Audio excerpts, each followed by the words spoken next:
एक सहाफ़ी के लिए बहुत मुश्किल काम है कि वो खुद खबर बन जाए, क्योंकि उसका काम है खबर देना।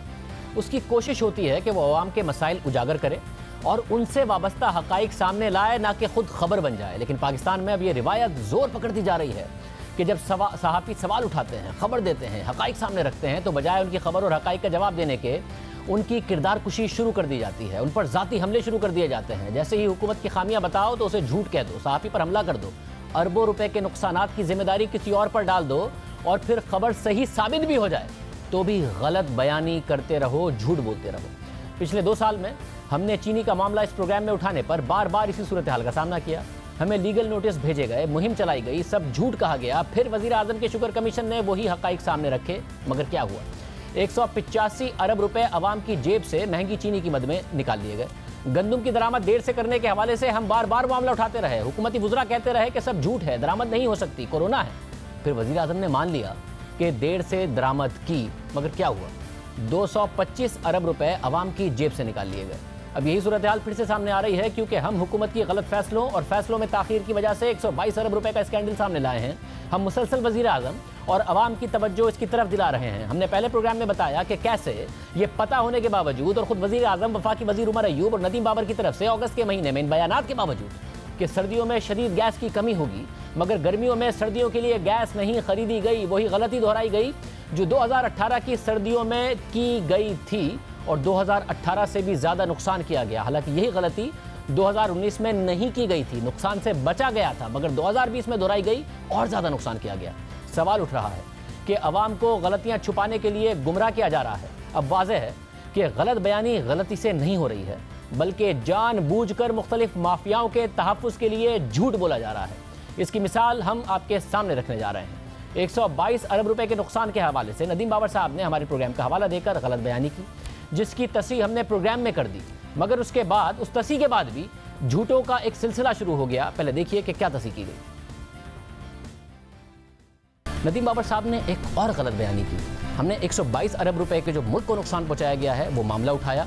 सियाको सबाक से हटकर उन्होंने फिर बात कर दी कि 122 अरब रुपए का जो सवाल है वो तो उठ ही नहीं सकता। हमने क्या बात उठाई थी वो आपके सामने रखेंगे, पहले उनकी बात सुनिए।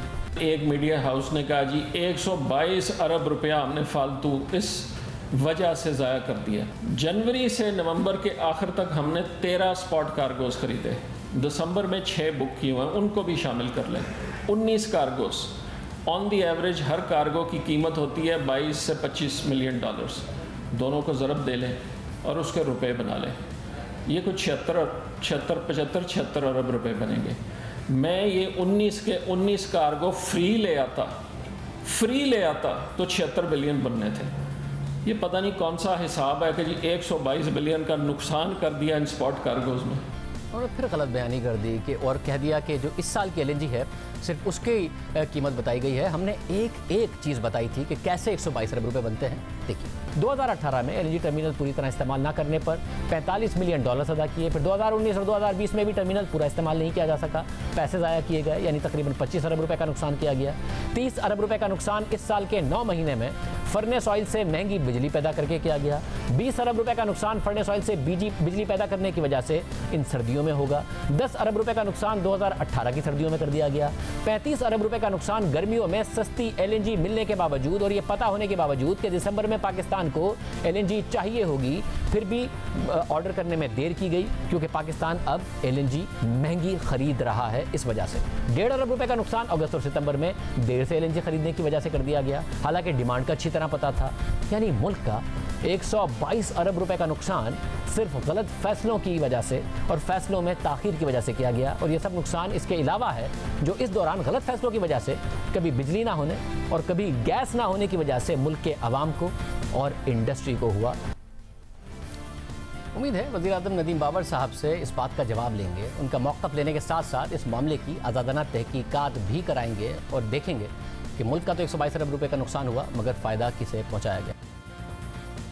हमने प्रोग्राम किया और फिर जियो न्यूज़ पर खबर चलती रही, फिर अगले दिन खबर अखबारात में भी छपी, फिर नदीम बाबर साहब ने गलत बयानी की, हमने उनकी तस्हीह की, फिर तस्हीह की खबर चलती रही। फिर इस तस्हीह के बावजूद कल पेट्रोलियम मिनिस्ट्री को इस्तेमाल करते हुए नदीम बाबर साहब के 75 अरब रुपए की जगह 57 अरब रुपए के दावे के साथ प्रेस रिलीज आई कि जब एलएनजी ही 57 अरब रुपए की खरीदी तो 122 अरब रुपए का नुकसान कैसे हो गया।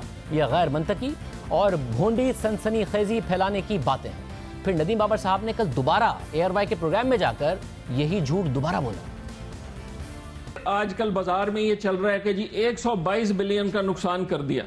2020 में हमने जितने कार्गो स्पॉट पे खरीदे उनकी टोटल वैल्यू आज के एक्सचेंज रेट पे 57 बिलियन बनती है। अब मुझे ये समझा दें कि कौन सा हिसाब है ये कि 57 बिलियन के हमने कार्गोज खरीदे हैं और उस 57 बिलियन खरीदारी में हमने 122 का नुकसान कर दिया।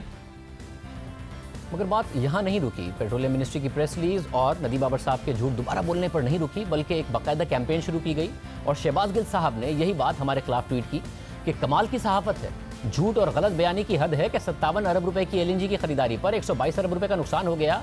ये सब उसके बाद हुआ जब हम नदीम बाबर साहब के झूठ की हकीकत एक दिन पहले ही प्रोग्राम में बता चुके थे, खबरों में चल चुका था। तो सवाल उठ रहा है कि जानबूझकर झूठ क्यों बोला जा रहा है। हमें खुशी होती अगर हुकूमत कहती कि 122 अरब रुपए का नुकसान नहीं हुआ है, दस्तावेजात के साथ साबित करती कि ऐसा बिल्कुल नहीं हुआ है।